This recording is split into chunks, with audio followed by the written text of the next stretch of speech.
ನಮಸ್ಕಾರ. ಇವತ್ತಿನ ನಮ್ಮ ಚರ್ಚಾ ವಿಷಯ ಬಿಗ್ ಬಾಸ್ನ ಹನುಮಂತ. ಹಾವೇರಿಯ ಹಳ್ಳಿಯೊಂದರಲ್ಲಿ ಜನಿಸಿದ ಹನುಮಂತ ಇವರ ಕಾಯಕ ಕುರಿ ಕಾಯೋದು. ಆದ್ರೆ ಜೀ ಕನ್ನಡದ ಸರಿಗಮಪ ರಿಯಾಲಿಟಿ ಶೋನಲ್ಲಿ ಪಾಲ್ಗೊಂಡಿದ್ದು ಇವರ ಲಕ್ಕನ್ನ ಕುಲಾಯಿಸುವಂತೆ ಮಾಡಿತ್ತು. ತಮ್ಮ ಅದ್ಭುತ ಗಾಯನದಿಂದ ಕನ್ನಡಿಗರ ಹೃದಯ ಗೆದ್ದ ಹನುಮಂತು ಅಂದ್ರೆ ಈಗ ಎಲ್ಲರಿಗೂ ಬಹು ಪ್ರೀತಿ. ಈಗಾಗಲೇ ಹಲವು ರಿಯಾಲಿಟಿ ಶೋನಲ್ಲಿ ತಮ್ಮ ಚಾಪು ಮೂಡಿಸಿದ ಹನುಮಂತ ಬಿಗ್ ಬಾಸ್ ಗೆಲ್ಲಬೇಕು ಎನ್ನುವುದು ಹಲವರ ಆಶಯ. ಹನುಮಂತ ಲಮಾನಿ ಜನಪ್ರಿಯ ರಿಯಾಲಿಟಿ ಟಿವಿ ಸ್ಪರ್ಧಿಯಾಗಿದ್ದು ಅವರು ಹಲವಾರು ರಿಯಾಲಿಟಿ ಶೋಗಳಲ್ಲಿ ಕಾಣಿಸಿಕೊಂಡಿದ್ದಾರೆ.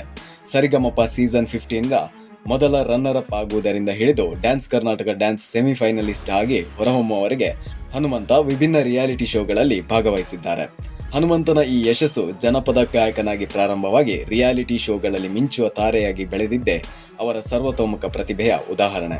ಬಿಗ್ ಬಾಸ್ ಮನೆಗೆ ಸೇರಿದ ಒಂದು ದಿನದ ಒಳಗೆ ಹನುಮಂತ ಅವರು ಬಿಗ್ ಬಾಸ್ ಕನ್ನಡ 11ರ ಹೊಸ ನಾಯಕರಾಗ್ತಾರೆ. ಅವರು ಮನೆಯಲ್ಲಿ ಪ್ರಮುಖ ಬದಲಾವಣೆಗಳನ್ನ ಮಾಡಲು ತಮ್ಮ ವಿಶೇಷ ಅಧಿಕಾರವನ್ನ ಬಳಸ್ತಾರೆ. ಆದರೂ ಕೂಡ ಇದು ಮೂಲ ಸ್ಪರ್ಧಿಗಳನ್ನ ಕೆರಳಿಸಿತ್ತು. ಅವರು ತಮ್ಮ ಕಾರ್ಯಗಳ ಬಗ್ಗೆ ಅಸಮಾಧಾನವನ್ನ ಹೊರಹಾಕಿದ್ರು ಕೂಡ. ವೀಕ್ಷಕರೇ, ಹನುಮಂತ ಬಹಳಷ್ಟು ದಿನದಿಂದ ತನ್ನ ಮುಗ್ಧತೆಯಿಂದ ಜನರ ಮನಸ್ಸನ್ನ ಗೆದ್ದಿದ್ದು ನಿಜ.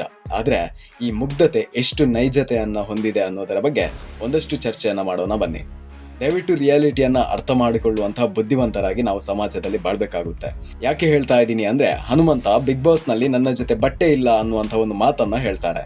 ಇದಕ್ಕೋಸ್ಕರ ಕಿಚ್ಚ ಸುದೀಪ್ ಬಟ್ಟೆಗಳನ್ನ ಕಳಿಸಿಕೊಡ್ತಾರೆ. ಒಂದು ಕಡೆಯಲ್ಲಿ ನನಗೂ ಕೂಡ ಇದೊಂದು ಭಾವನಾತ್ಮಕ ಸಂಬಂಧ ಅಂತ ಅನಿಸಿತು. ಆದ್ರೆ ಹನುಮಂತನಿಗೆ ನಿಜವಾಗಿಯೂ ಅಷ್ಟು ಬಡತನ ಇದೆಯಾ ಅಂತ ನೋಡಿದ್ರೆ ಇಲ್ಲ. ಯಾಕಂದ್ರೆ ಅಷ್ಟು ಸ್ಟೇಜ್ ಶೋಗಳಲ್ಲಿ ಭಾಗವಹಿಸಿ ಹಣವನ್ನ ಪಡೆದುಕೊಳ್ತಾರೆ.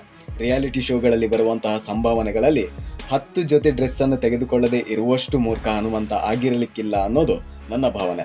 ಆ್ಯಂಡ್ ರಿಯಾಲಿಟಿ ಶೋಗಳನ್ನು ನಂಬೋದಿಕ್ಕೂ ಆಗೋದಿಲ್ಲ ಬಿಡಿ. ಅದೇನೇ ಆಗಿರಲಿ, ಮುಗ್ಧತೆಯು ಕೇವಲ ಜೀವನದ ಮಾರ್ಗ ಅಲ್ಲ. ಕೆಲವೊಂದು ಬಾರಿ ಚಾಣಾಕ್ಷತನದ ಆಟವು ಕೂಡ ನಮ್ಮನ್ನ ಎತ್ತರದ ಜಾಗಕ್ಕೆ ಕರೆದುಕೊಂಡು ಹೋಗುತ್ತದೆ. ಇವರ ಪ್ರತಿಭೆ ಇನ್ನಷ್ಟು ಬೆಳಗಲಿ ಎನ್ನುವಂತಹ ಆಶಯದೊಂದಿಗೆ ಈ ವಿಡಿಯೋವನ್ನು ಕೊನೆಗೊಳಿಸ್ತಾ ಇದ್ದೇನೆ. ನಿಮ್ಮ ಭೇಟಿ ಮುಂದಿನ ವಿಡಿಯೋದಲ್ಲಿ. ಧನ್ಯವಾದಗಳು. ವಿಡಿಯೋ ಇಷ್ಟ ಆಗಿದ್ರೆ ದಯವಿಟ್ಟು ಲೈಕ್ ಮಾಡೋದನ್ನ ಮರಿಬೇಡಿ. Like, share, comment, subscribe. May I go now?